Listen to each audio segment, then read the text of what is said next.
Ma petite amie avait invité son supérieur à notre dîner de la Saint-Valentin, en disant « Il se sent seul. Ne sois pas jaloux. » Ils m'ont ignoré toute la soirée. J'ai réglé mon plat, je me suis levé et j'ai dit « Vous allez très bien ensemble. Je te quitte. » Moi, un homme de 29 ans, je n'arrive toujours pas à croire que c'est arrivé. L'écrire semble surréaliste, mais j'ai besoin de m'en libérer. Donc, pour la Saint-Valentin, j'avais réservé 2 mois à l'avance dans ce restaurant italien du centre de Paris. Pas follement cher, mais assez agréable pour nécessiter une réservation. Je sors avec ma petite amie, 27 ans, depuis presque 2 ans. Nous vivons ensemble depuis 6 mois dans son appartement car le bail est à son nom, et c'était logique financièrement. Le jour J, je me prépare vers 17 h. Chemise repassée, parfum, la totale. Elle est dans la salle de bain en train de se maquiller et elle est magnifique. Honnêtement, une robe rouge que je n'avais jamais vue auparavant. Tu es superbe, lui ai-je dit. Merci, chérie. Oh, au fait, j'ai invité quelqu'un à se joindre à nous. Bruit de disque rayé. Quoi? Qui? Mon supérieur hiérarchique du bureau. Tu sais, du travail. Il est super déprimé ces derniers temps. Il vient de vivre une rupture. Je ne voulais pas qu'il passe la Saint-Valentin tout seul. Ça ne te dérange pas, n'est-ce pas? Ça me dérangeait. Ça me dérangeait beaucoup. Chérie, c'est la Saint-Valentin. C'est censé être juste nous deux. Elle a levé les yeux au ciel en appliquant son rouge à lèvres. Ne sois pas un de ces petits amis jaloux. C'est littéralement juste un collègue, un supérieur de travail. C'est triste d'être seul à la Saint-Valentin. Nous n'avons même jamais rencontré ce gars. Tu vas l'adorer. Super drôle. Vraiment adorable. En plus, tu as assez confiance en toi pour ne pas réagir bizarrement, non? La façon dont elle l'a dit, comme si elle me mettait au défi. Comme si je m'y opposais, le problème venait de moi. J'imagine, ai-je dit, me sentant déjà comme un idiot. Nous sommes arrivés au restaurant à 19 h. Il était déjà là. Un grand type, costume de marque, montre de créateur. Il a serré ma petite amie dans ses bras beaucoup trop longtemps, le genre d'accolade où ses mains étaient dans le bas de son dos. Tu dois être le petit ami. Il a souri, me serrant la main avec cette prise de domination bizarre. Merci de m'avoir laissé m'incruster à votre rendez-vous, mon ami. J'apprécie vraiment le fait de le laisser faire. Je n'avais laissé personne faire quoi que ce soit. Nous nous sommes assis. L'hôtesse avait l'air confuse par cette configuration à 3 personnes, mais nous a quand même installés. Lui et ma petite amie d'un côté de la banquette, moi seul de l'autre, comme si je tenais la chandelle à mon propre dîner de la Saint-Valentin. Et c'est exactement comme ça qu'ils m'ont traité. Pendant l'heure et demie qui a suivi, ils ont discuté, juste tous les deux, de leur travail, de leurs blagues privées, de ce projet sur lequel ils travaillent, de leur directeur, qui est apparemment un cauchemar.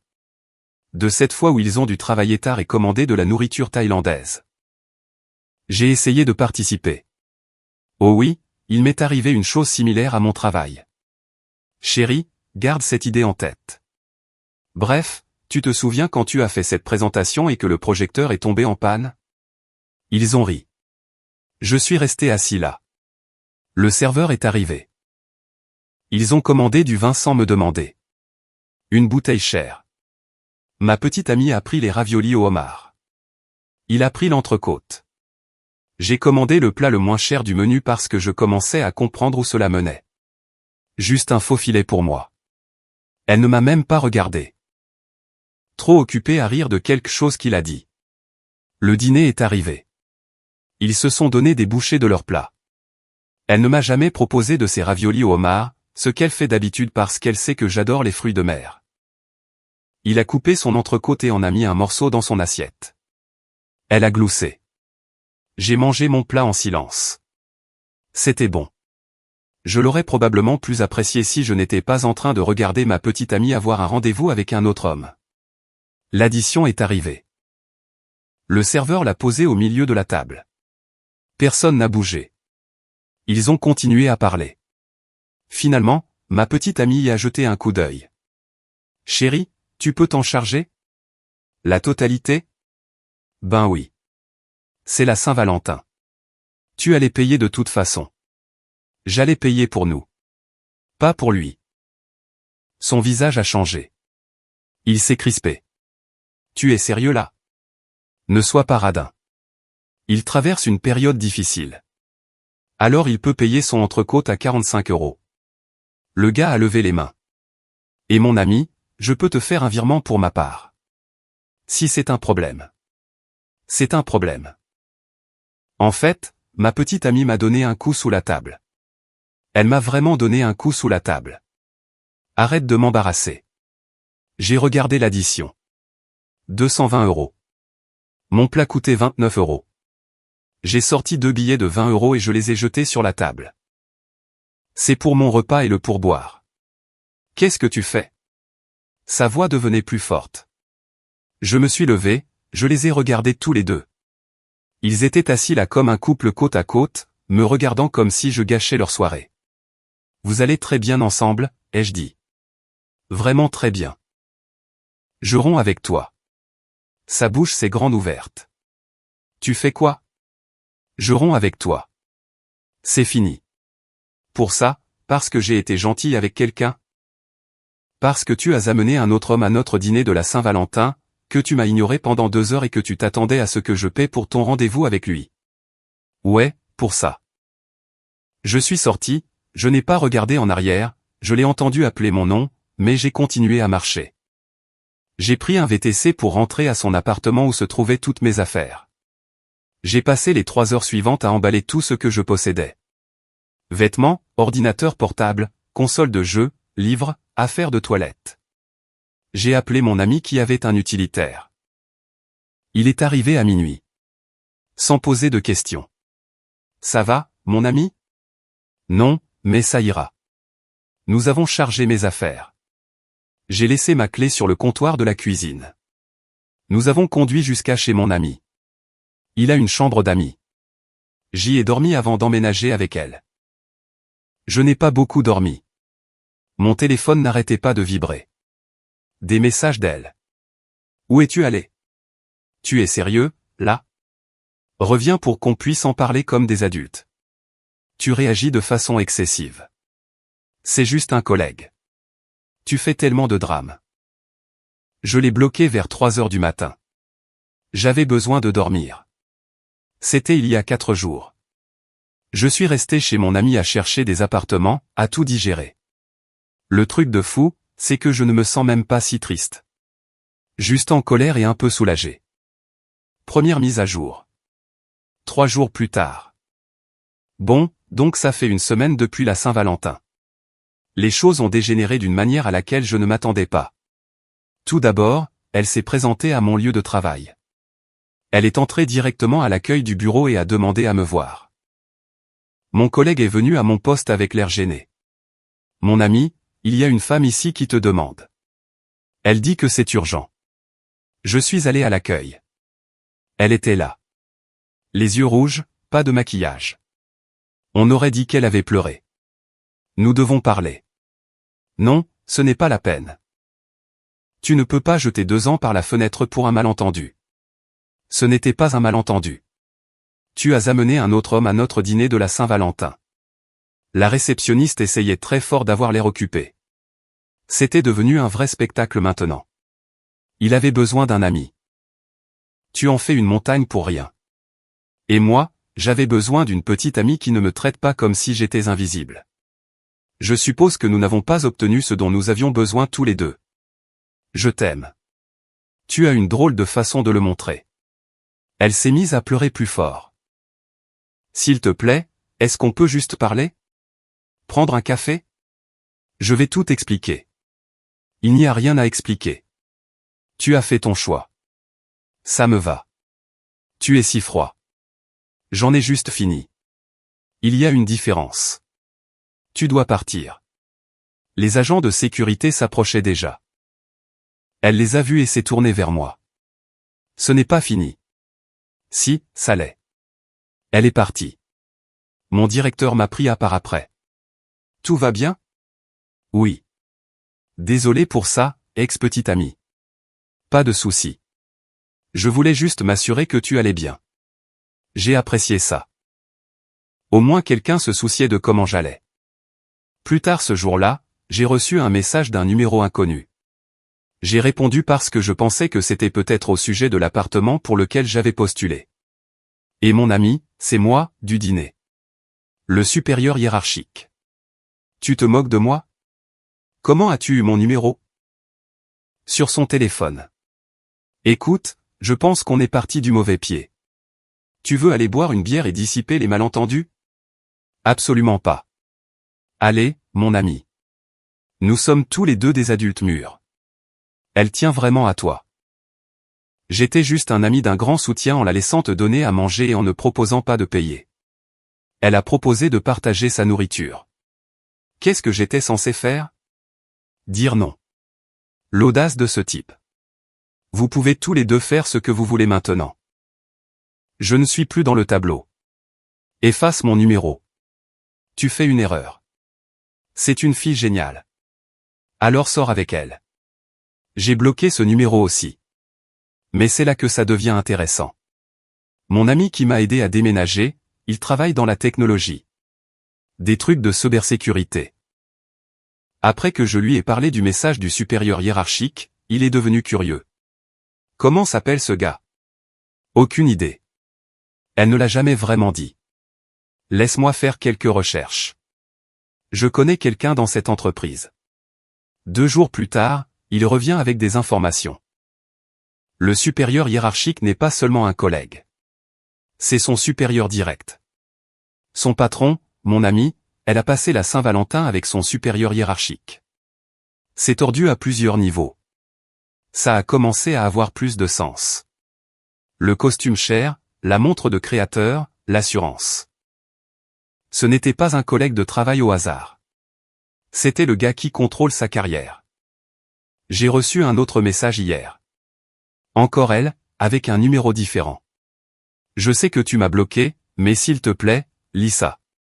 J'ai fait une erreur. Je t'ai pris pour acquis. Tu me manques tellement. Cette nuit-là ne signifiait rien. Il ne signifie rien. C'est avec toi que je veux être. S'il te plaît, donne-moi une autre chance. Je n'ai pas répondu, mais j'ai fait une capture d'écran. J'avais le pressentiment que je pourrais avoir besoin de preuves.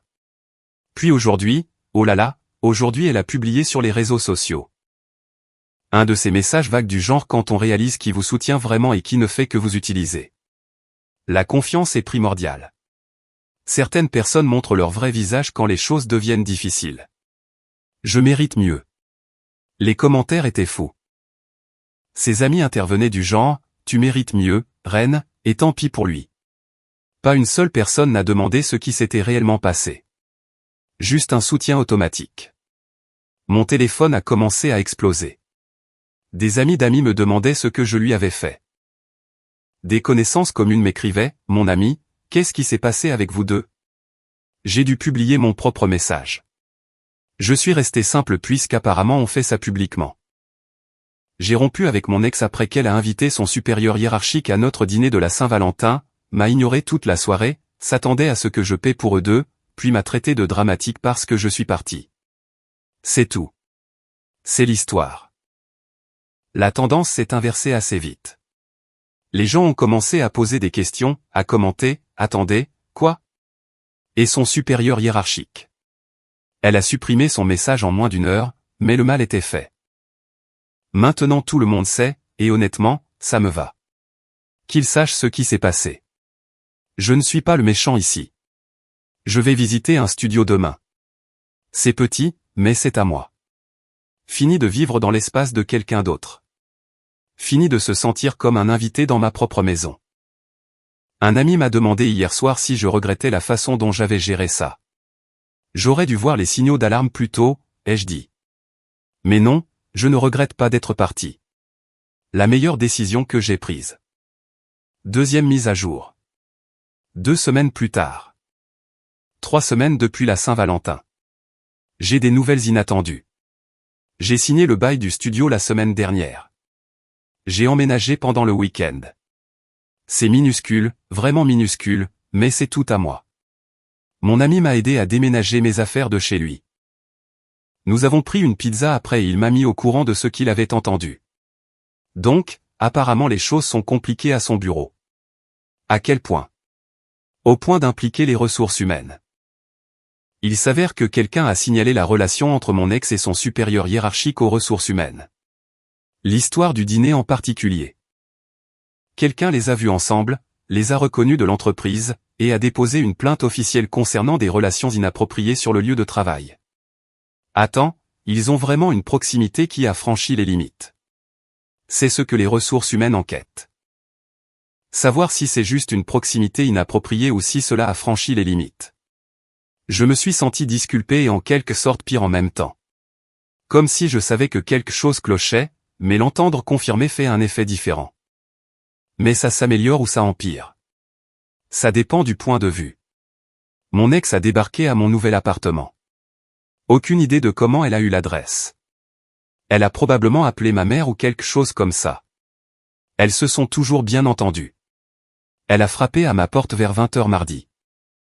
J'ai regardé par le Judas. C'était elle. Je n'ai pas ouvert. Que veux-tu? S'il te plaît, laisse-moi entrer. Nous devons parler. Vraiment pas. J'ai perdu mon travail. Ça m'a arrêté. J'ai ouvert la porte mais je suis resté sur le pas de la porte. Je ne l'ai pas laissé entrer. Que s'est-il passé?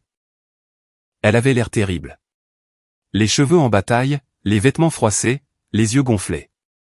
Ils m'ont licencié. Ils ont dit que j'avais violé le règlement. C'est de ta faute. Ma faute? Comment? Tu as parlé de lui aux gens. De la Saint-Valentin? Quelqu'un nous a signalé et maintenant nous sommes tous les deux licenciés.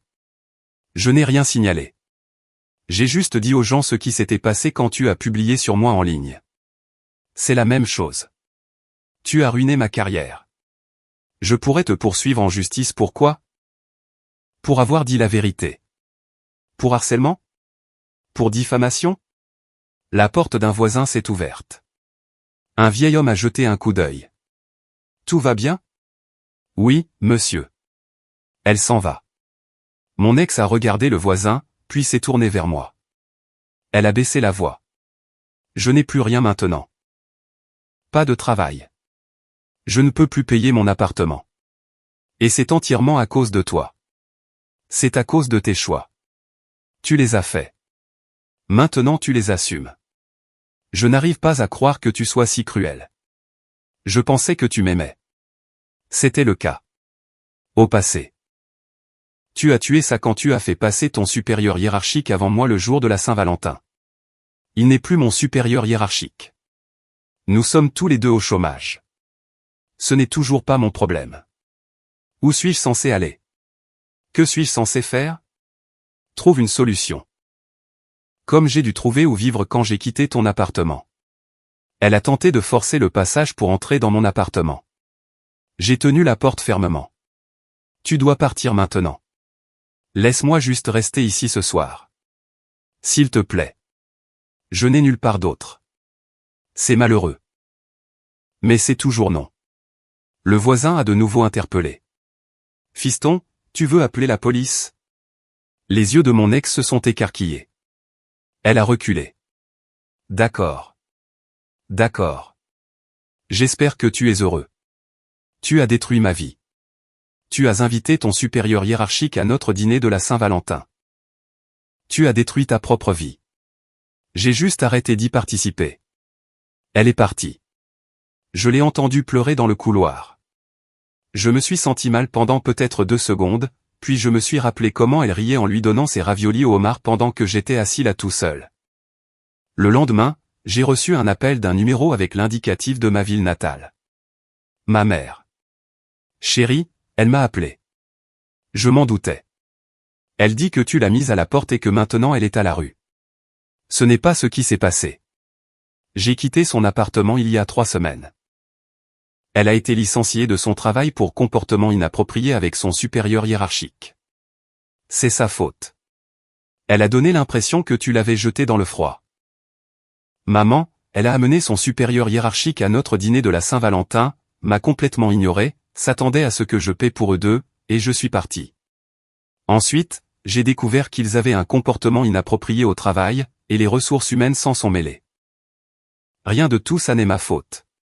Silence à l'autre bout du fil. Puis, son supérieur hiérarchique. Ouais. Oh, mon chéri. Je suis désolé. C'est affreux. Ça va. Je vais bien. J'ai mon propre chez moi maintenant. Elle a aussi dit que tu refusais de l'aider. L'aider avec quoi? Elle a demandé si elle pouvait rester avec nous un moment. Elle a dit que tu l'avais suggéré. Quel culot. Je ne l'ai absolument pas fait. Maman, s'il te plaît, ne la laisse pas te faire culpabiliser. Elle a fait ses choix. Ne t'inquiète pas. Je lui ai dit non. Ton père ne l'autoriserait de toute façon pas. Il était déjà méfiant quand elle a appelé. Dieu merci pour les parents qui ont vraiment écouté. Mais attendez, il y a plus. Parce que bien sûr qu'il y en a plus. J'ai reçu une demande de message sur les réseaux sociaux d'un patron, ou ex-patron maintenant. Je suppose que nous devrions parler. Cette situation a dégénéré. Je suis prêt à admettre que nous avons peut-être franchi certaines limites, mais ta réaction a causé de réels dégâts. Des gens ont perdu leur emploi. Nous pouvons résoudre cela comme des adultes. J'ai fait une capture d'écran et je l'ai envoyée à mon ami qui travaille dans la technologie. Écoute, ce gars essaie de te blâmer pour leur pagaille. Est-ce que je dois répondre? Surtout pas. Il cherche quelqu'un à blâmer. Ne lui donne pas de munitions. Je n'ai pas répondu. Je l'ai juste bloqué aussi. Hier soir, mon ex a posté un long truc décousu dans ses publications éphémères. Je l'ai regardé via un faux compte que mon ami a créé. Elle pleurait, parlait de la façon dont les gens montrent leur vrai visage dans les moments difficiles, et comment la personne qui, selon elle, l'aimait, l'a abandonnée quand elle en avait le plus besoin, et comment les hommes vont ruiner votre vie, puis agir comme s'ils étaient la victime. Zéro responsabilité, aucune mention de la raison pour laquelle tout cela est arrivé. Juste de la pure victimisation. Les commentaires étaient partagés. Certaines personnes y croyaient, d'autres la dénonçaient parce que la vérité s'était déjà répandue parmi des amis communs. Quelqu'un a commenté, « Tu n'as pas eu une proximité inappropriée avec ton supérieur hiérarchique ?»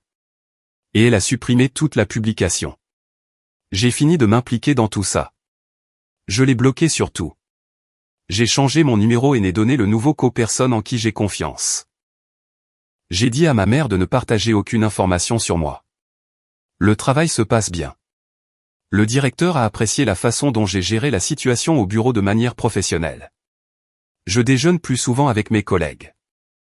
L'une d'entre elles, cette femme de la comptabilité, on a beaucoup parlé.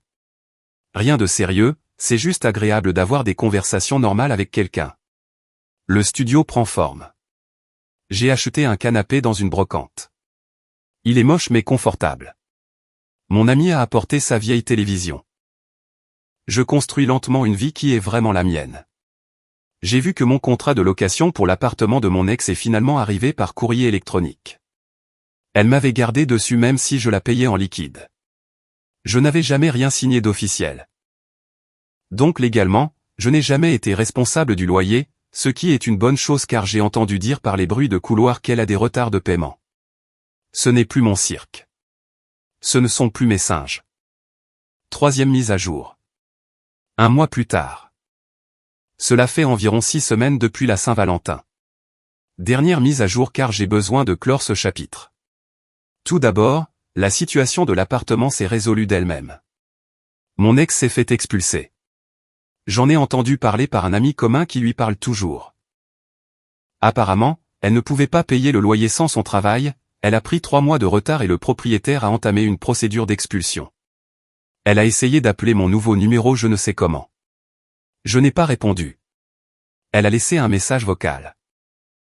Je sais que tu as changé de numéro, mais je l'ai eu par ta mère. S'il te plaît, ne sois pas en colère contre elle. J'ai menti et j'ai dit que c'était une urgence. Écoute, j'ai de gros ennuis. Ils me mettent à la porte. Je n'ai nulle part où aller. Mes parents ne veulent pas m'aider. Mes amis sont tous occupés avec leur propre vie. Tu es la seule personne qui se soit jamais vraiment souciée de moi. Est-ce que je peux s'il te plaît juste rester avec toi quelques semaines? Je dormirai sur le canapé. Tu ne sauras même pas que je suis là. S'il te plaît. Je l'ai supprimé. J'ai de nouveau changé mon numéro. J'ai dit à ma mère ce qui s'était passé. Elle s'est sentie très mal. Elle m'a dit que tu étais à l'hôpital. Je n'aurais jamais donné ton numéro autrement. C'est bon, maman. Je vais juste donner mon nouveau numéro à tout le monde. Mais voici le clou du spectacle. La vraie conséquence que je n'avais pas vu venir. Cette femme de la comptabilité dont j'ai parlé, on a pris des cafés, on a discuté pendant les pauses déjeuner. Elle est cool, intelligente, drôle, elle a sa vie en main. Nous avons eu un vrai rendez-vous la semaine dernière. Bon dîner, bonne conversation. Elle a payé son propre repas sans qu'on le lui demande. Imaginez un peu. À la fin de la soirée, elle a dit quelque chose qui m'a marqué. J'ai entendu parler de ce qui s'est passé avec ton ex. L'histoire de la Saint-Valentin.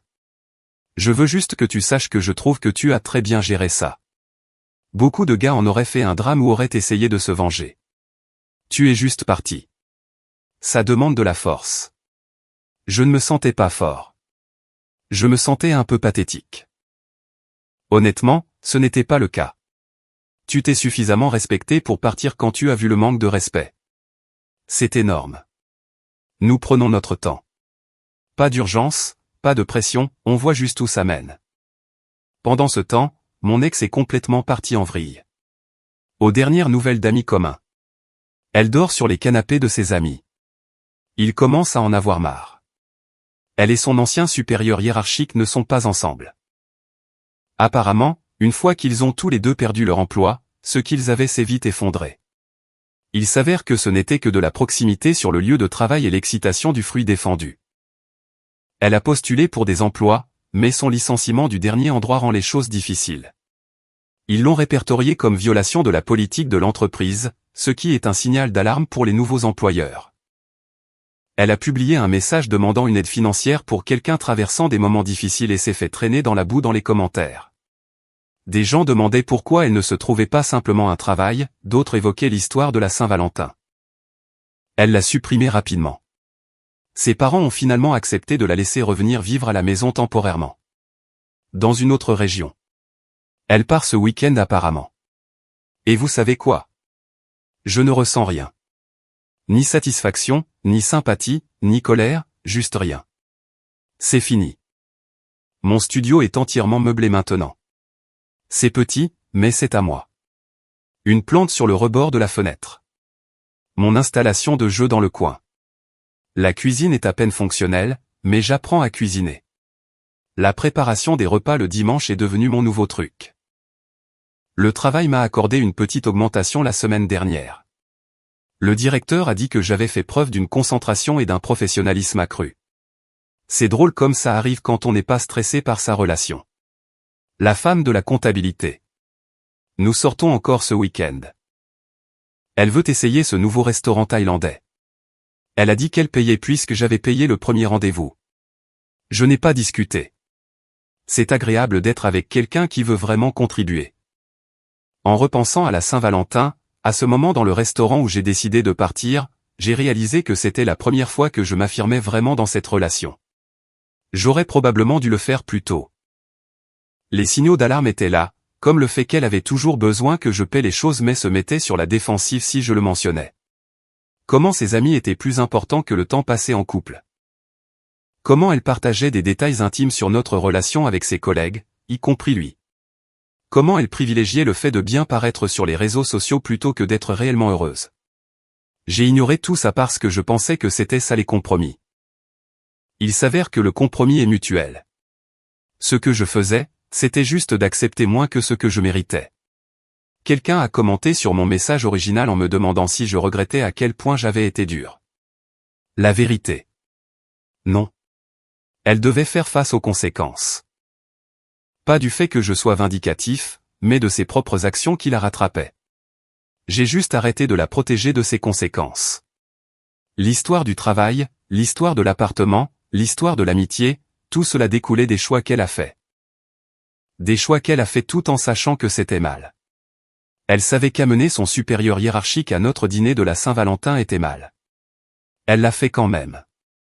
Elle savait que passer du temps de l'entreprise à développer une relation inappropriée était mal. Elle l'a fait quand même. Je ne suis pas responsable de réparer le gâchis qu'elle a créé. Mon amie m'a demandé hier soir si je la reprendrais si elle revenait en rampant. Aucune chance. Même si elle était sincèrement désolée, elle est désolée de s'être fait prendre. Désolée d'avoir perdu son travail. Désolée de faire face aux conséquences. Elle n'est pas désolée pour ce qu'elle a fait. Grosse différence. Il a hoché la tête. C'est juste. Donc c'est ça. C'est la fin de cette histoire. Un gars se fait manquer de respect à la Saint-Valentin, s'en va, reconstruit sa vie. Pas de drame. Pas de grand plan de vengeance. Juste une personne normale qui a décidé qu'elle méritait un respect fondamental et a agi en conséquence. La femme de la comptabilité vient de m'envoyer un message pour me demander si je suis allergique à quoi que ce soit avant samedi. C'est le genre de considération que j'aurais dû avoir depuis le début. Quelqu'un qui s'en soucie vraiment. À tous ceux qui ont suivi toute cette histoire, merci pour le soutien. Pour tous ceux qui demandent si je suis allé trop loin, je ne l'ai pas fait. J'ai juste arrêté de l'accepter. Parfois, la meilleure vengeance est simplement de laisser quelqu'un faire face aux conséquences naturelles de ses actes pendant que vous allez de l'avant. Et à mon ex, si tu lis ceci d'une manière ou d'une autre, j'espère sincèrement que tu mettras de l'ordre dans ta vie. Juste pas avec moi. Plus jamais avec moi. Paix. Commentaire, ce qui m'a le plus marqué dans cette histoire, c'est à quel point il est important de se respecter soi-même. Je crois profondément que poser des limites claires est essentiel pour préserver notre dignité. Tolérer le manque de respect ne mène jamais à une relation épanouie. Il faut parfois avoir le courage de s'éloigner pour protéger sa paix intérieure. La véritable maturité consiste à assumer ses choix et à laisser les autres assumer les leurs. Soyez bienveillants envers les autres, mais ne confondez jamais bienveillance et sacrifice de soi. La guérison commence vraiment quand on choisit la paix plutôt que la souffrance prolongée. Je vous invite à prendre un moment pour réfléchir à vos propres relations et à ce que vous acceptez vraiment. Vous méritez des relations où vous vous sentez valorisé et profondément respecté. Avancez avec confiance, car choisir de vous respecter ouvre toujours la porte à quelque chose de plus beau. Si vous avez aimé, n'oubliez pas de laisser un commentaire et de soutenir la chaîne en vous abonnant. À bientôt pour les prochaines stories.